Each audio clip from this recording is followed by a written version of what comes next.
One of the biggest problems I see right now in the real estate industry for us real estate agents is how do we bridge the gap with trust and that professional, respected relationship with the buyers so that they will follow our advice so that we can help them secure a property in this very competitive seller's market. So how do we solve this problem? Okay, I'm Coach Patrick Ferry with the Tom Ferry Group. And so I want to dive into this question. So what are the sticky points in the relationship between us as real estate professionals and the buyers? Where does the resistance lie? And then how do we together solve this problem? So for those of you that are my coaching clients, thank you. Tammy Turner was one of the great sessions I had this morning where her and I were debriefing this. She's got one accepted, but two that caused delays. And so we reflected deeply on what the problems were. And I've been doing this with a bunch of the coaching clients. So thank all of you guys for working with me on this. Let's get into how we're going to solve this problem and close a lot of buyers in the next couple months. Let's get to the work. So problem number one I see is buyers have not established a trusted advisory relationship with the best loan officer. Wow, they haven't established a trusted advisory relationship with the best loan officer early in the process. Now, the best loan officers right now, as of August 2020, are insanely busy with all of the refinances. So if a buyer expects that one of the best loan officers is just going to drop everything at the last minute in the final hours and do everything that they need to do to get that buyer their loan and get their loan completed, they are losing it.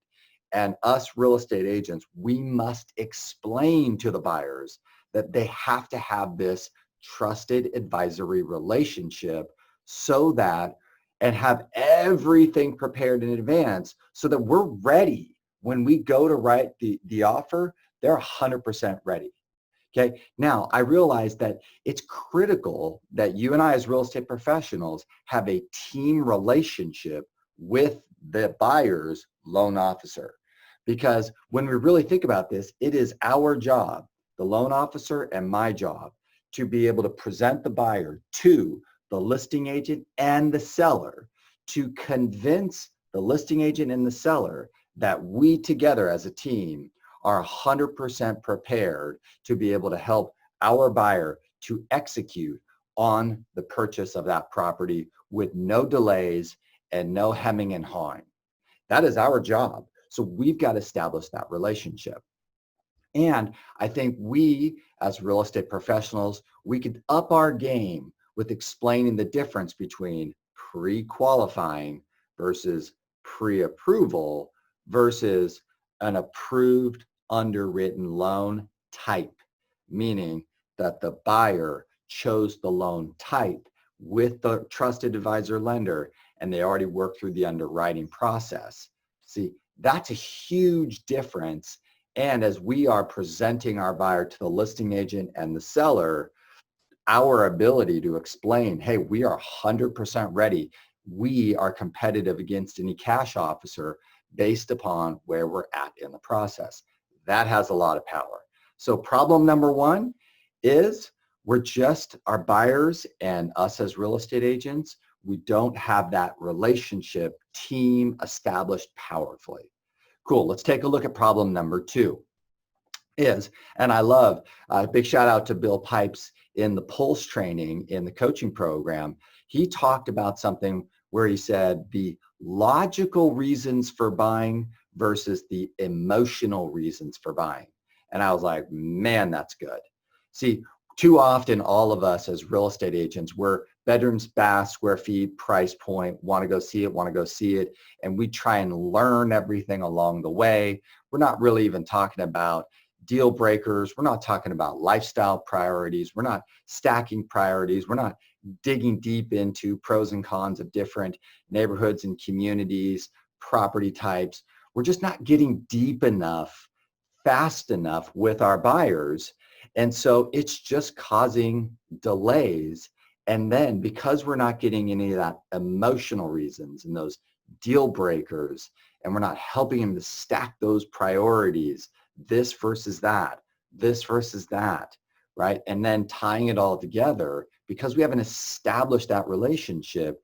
When you and I as real estate professionals, we see that right property, the buyer goes in and they're still uncertain because we haven't helped them to come to a reasonably logical and emotional reason to do this now.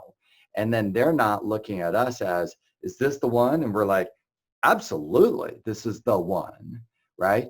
And because we know deeply what's important to them. And so that's where this game is, where we're getting slowed down, where they're getting slowed down is we're not going deep enough. We're all in a hurry. Let's go look at property. Let's go look at property. And we're trying to like figure it out while we're going from one property to the next to the next. That's a disaster. Okay. We all know that. Let's take a look at problem number 3. Problem number 3 is buyers don't understand that negotiation is dependent on 2 things. Negotiation is dependent on 2 things. What's going on with the market and how the contract works. These are the 2 players in negotiation. So when a buyer says to you, hey, I want to get a good deal. Okay, cool. Well, first of all, point number 1, critical, August 2020, you are getting a good deal, buyer, because you're getting an interest rate with the 2 in front of it. So you're getting the cheapest possible finance in the history of buying homes. And so you just got the best deal ever. And so who cares about the price when you're getting an amazing deal on finance? Now that's a different conversation, but it's an interesting perspective for us to be sharing with our buyers. Now let's go back to negotiation. Negotiation is dependent on, look, is this a buyer market or a seller market? And as we're dealing right now in August 2020, we're dealing with a severe seller's market, meaning that there is such low inventory, such ridiculously high demand, huge incentives for buyers to buy. And so really, sorry, in negotiation, who has the leverage point? The seller has all the leverage. Therefore, the buyers need to understand that, hey, getting a good deal and negotiating in this environment is very challenging. It's not necessarily your time to try and write a low offer or to try and get what you want in this environment. So we got to teach and educate that in a strong seller's market, the buyer is really just competing against other buyers. And our job is to secure the property and just not overpay or get screwed in the process.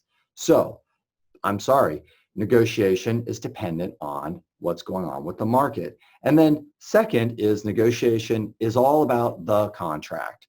And all of the best agents in the industry, they know how to use the contract powerfully as a tool against a lot of rookie novice agents, right? So if you're a newer agent and you don't understand that contract inside and out, where all the negotiation points, you are putting yourself and your clients at risk. And so when I'm dealing with a very seasoned, successful listing agent, man, it is all, we are really in the weeds of the contract, and it's almost like an even playing field. But when I'm dealing as a reasonably good agent against a rookie agent, and I go through and make an offer, and I can tell that that listing agent who's a rookie is missing some of the unique little things that I put into the contract, and they skipped over it, and they just got that offer accepted, I won, right? My clients won. So really, really important point. Negotiation has dependence on what's going on with the market, where the balance is, and your ability to understand the contract and where the sticky points are. So we've got some work to do. Now, in the process, last piece of this puzzle, oh my gosh, it's so important. In this process of really establishing that trusted advisory relationship with our team in the lending process, then going deep and understanding deal breakers and emotional reasons why and logical reasons why, and helping them stack rank priorities and getting deep into pros and cons of communities. that's where we get professional respect and we start to get that deeper level of trust. Then we move into, being able to powerfully, as an educator, big shout out to Steve Harney and Keeping Current Matters, being able to powerfully express ourselves and teach the buyer, hey, here's what's going on between lending, right? And what an amazing opportunity that is today versus what's going on with price points versus buyer and seller demands and how those are playing out.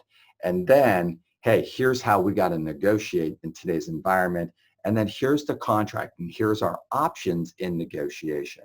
See, that is when we will get that respect. That's when we will get that trust. And what you and I want is we want the buyer to be able to say, hey, you just tell us what we need to do so that we can win. We trust you. That's what we're looking for. So we've got some work to do on our skills, on our buyer consultations, on our buyer presentations, with what questions we're asking and how good we are asking those questions and when we're asking those questions, and being able to slow down first so that we can speed up the process. That's the name of the game right now with buyers. So let me know in the comments, what was the most important thing that you heard that you're going to implement in this training session? Jump into any of my other buyer training sessions and or, discover, I built a whole playlist on what it's like to coach with me. So if you're interested in coaching with me, just go through that playlist of the Coaching with Patrick. I look forward to helping you on the next round. And thanks so much. Have a great day.